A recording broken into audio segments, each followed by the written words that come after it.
Today is the day, guys. The Radiomaster Zorro is here, and we're going to talk about this radio. It seems that everybody out there is making a gaming-style controller for your FPV drones, and Radiomaster has released something similar to the other radios, but different. And we're going to talk about those differences today. Give you a little comparison of this radio versus some of the other game-style radios out there. The thing is, they are all so similar, but all so different. And I'm going to tell you in this video which one I prefer out of the ones that I have reviewed so far. We'll just jump right into it. All right, guys, let's go ahead and jump into the Radiomaster Zorro review. Now, last week, if you watched on the Drone Camps channel, we did an open panel discussion about the Radiomaster Zorro. We talked about it, myself, my opinions, and with other pilots, what they thought. The pincher style on this radio versus just regular thumb style. I feel like both styles are probably going to work out just fine for this radio. One of the things that we talked about on the panel was the fact that this radio, it definitely felt better than the other radios in our hands. We love the rubber grips on here. It feels really solid, and that's my first impression. Your first impression on a radio is what it feels like when you pick it up for the first time. It doesn't feel cheap. It doesn't feel like a piece of junk. It feels really solid and really well thought out. And I say well thought out because in this review, we're going to talk about all the things that they got right. We're also going to talk about some of the cons that you guys might not like. Now, I am not the first to come out with my review today. I am probably last, but I was able to watch some of the other reviews and see what their opinion is. And I think the majority of the opinions out there on the Zorro so far are really high. And I feel like if there is a game style remote war going on out there, I believe the Zorro is kind of winning that war of game style remote to try to get your money. You know, the biggest thing about manufacturing is they have to come out with something innovative and kind of almost gimmicky in a way to get your money, to give you a reason to buy their radio over the other ones. Now we're going to talk about in comparison in this video, really compare and contrast the other game style popular remotes out there compared to the Zorro. And this one is similar but way different. The starting price point on this one on the Banggood website, $79.99, which I think is great. So under $100, you can get the CC2500 built-in protocol, multi-protocol module. It's not the full-blown one. CC2500 is only going to give you like 12 different protocols or so. If you want to get the bigger one, the JP4-in-1 is also an option you can get for the Zorro. And that one gives you like almost like 100 different protocols for the internal module. Now you also have an external module option with a light bay in the very back. It's not a full-size type of JR module bay, but you can run Crossfire Tracer on this and other ELRS modules as well. So if you get the JP4-in-1, you want to run ELRS, you have that option. This radio also supports, Radiomaster is involved with the ELRS project, and the firmware is directly supported for this radio. So I think that's also a big positive if you're thinking about buying a Zorro. Now, the other option is you can actually get an ELRS built-in protocol radio. So that's also nice. Guys have talked about on Facebook how they want an ELRS dedicated radio, built-in ELRS. So that is an option. You can also get a starter cassette. That's $139. You can get the TBS Nano Crossfire version as well. That one's $149, and you can get the built-in 4-in-1 JP 2500 with the TBS Nano Crossfire as well. So that's $170. So I think that's pretty cool. This also has Hall sensor gimbals, and let's just jump right into this, guys, because I have so much to talk about with this design and this radio. The first thing that I notice is that quality. It feels nice in my hands. They have rubber grips on the back, which feel really great. They have removable battery panels, and this comes off completely, and there's your internal battery. So one con of this radio might be that you don't like the size of these batteries. These are like half the size or less than the standard 18650 2500 milliamp battery. This is a 900 milliamp battery. It's kind of crazy. It's not even an 18650, it's an 18350. But you can get these batteries pretty cheap. And the cool thing about this is that it does have a USB-C port on here, and it charges within 20 minutes. So it has a fast charge port on here, and you can access the port on the very bottom of the radio. There's a little trapdoor right here, and you can plug in 2 options here. Actually 3 options, which is kind of amazing. You have a balance port right here to plug in a 2S battery. It supports 2S. You have a USB-C port right there for, say you had an external battery bank, like a power bank in your pocket if you want to. You also have an option for adding a battery on the bottom of the radio, and the 2S Radiomaster TX16S battery fits perfectly right here. Inside the box, they also give you battery straps. So it has these little threaded parts right here. The T Pro does not have that type of option, but they do run a full-size 18650 in the T Pro, which is nice. They also give you this little part, and you can also power it from a long extension cable, which is nice. So if you want to have the battery not on the bottom of the radio, maybe that's in the way for you, you can use this cable, plug it into the balance port right here, and run a 2S battery somewhere, you know, away from the radio, say in your pocket. And that's kind of what I do typically when I'm running a battery for my goggles. I run a longer cable.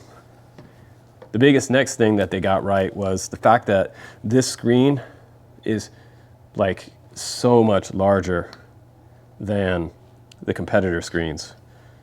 This is a full size guys, almost like a Tyrannus X7 style screen. It's really, really cool.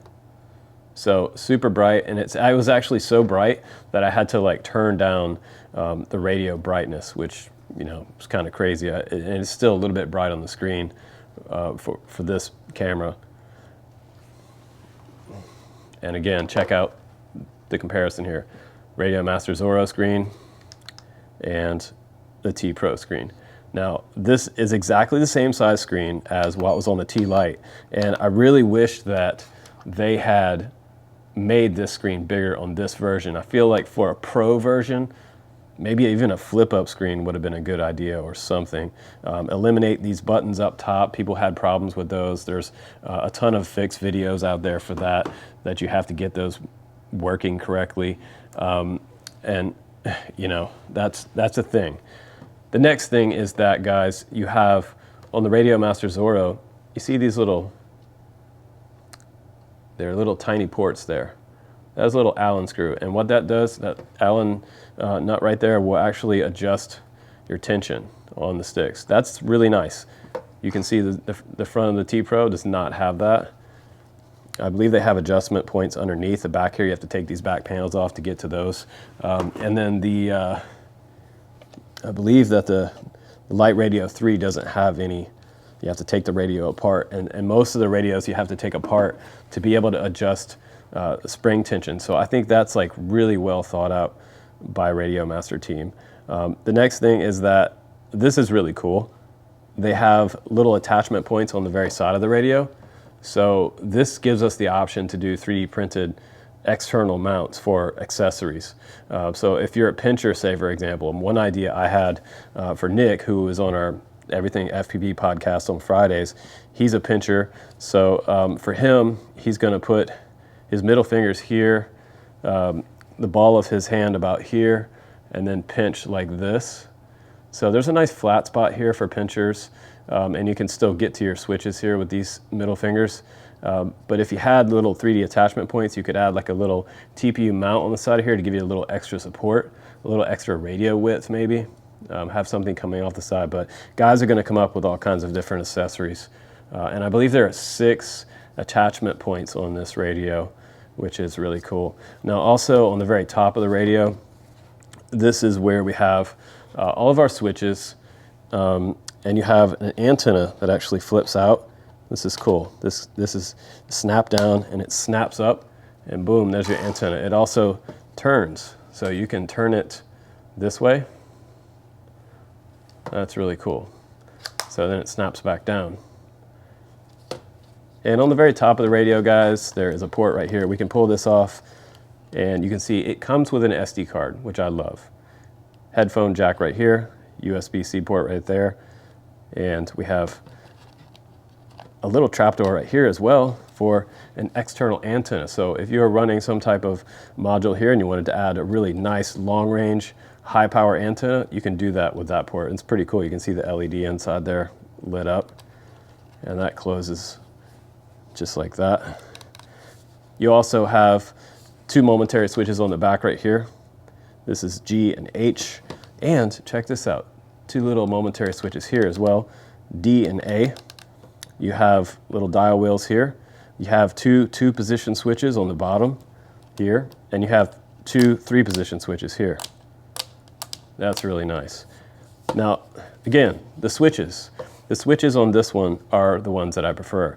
I've used these smaller switches before on the DJI radio, and I have yet to break one of these smaller switches.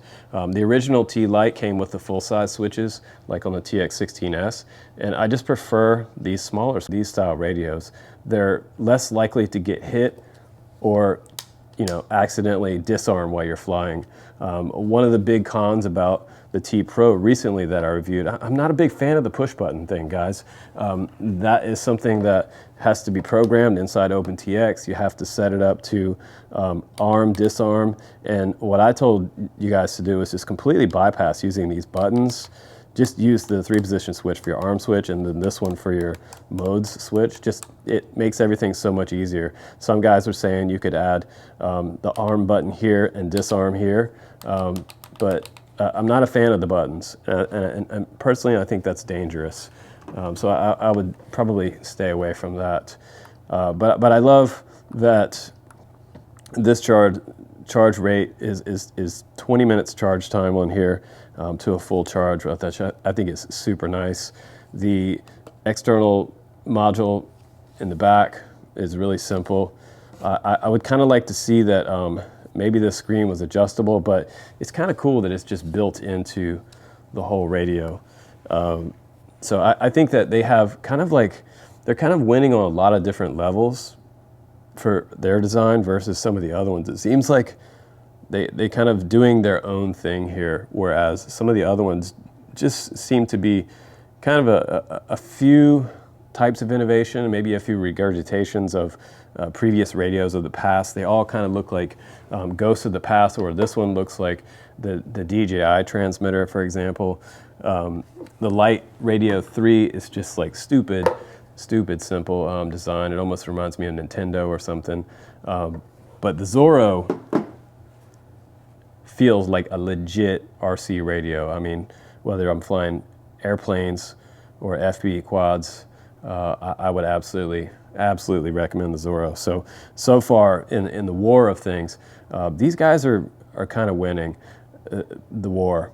The next thing that was a big thing for me that I loved is the fact that it has a page forward button and a page back button. I mentioned that about the T Pro only having that one single forward and back button.